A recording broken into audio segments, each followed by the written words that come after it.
Outside of meeting white men while enjoying my city's nightlife, white men still will try to approach me with their idea of me being their first black woman, not as a girlfriend or a wife.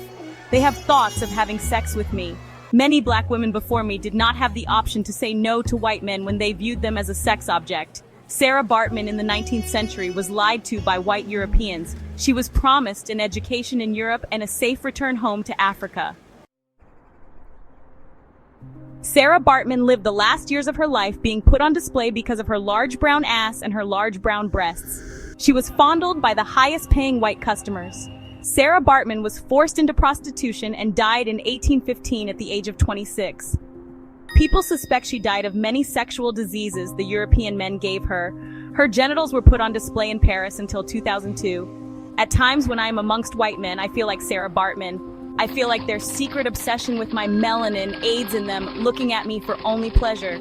I truly believe white men believe consciously and subconsciously they own and are entitled to everything. They believe they make the world and black people better. White people feel like they took black people out of dirty and diseased Africa to give us a wonderful life in the USA, and we should thank them.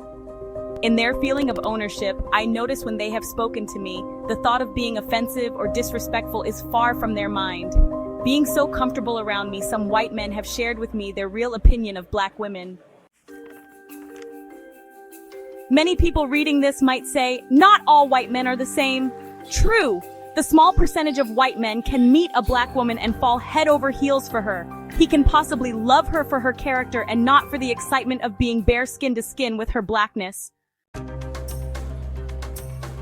I enjoy when white men exercise their freedom of speech with me. I love to allow them to speak on what they think about black women.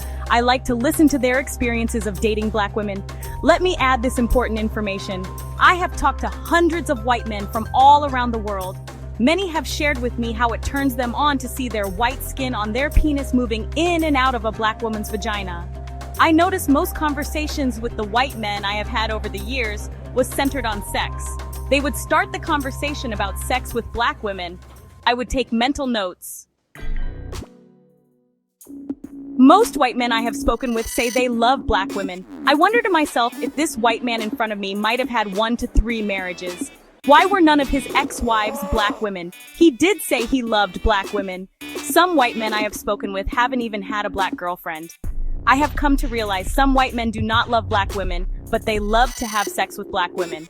Many white men have viewed black women throughout history and present times good enough to have sex with, but not good enough for a serious commitment. Creating a fantasy and living in it for a moment is good enough for them.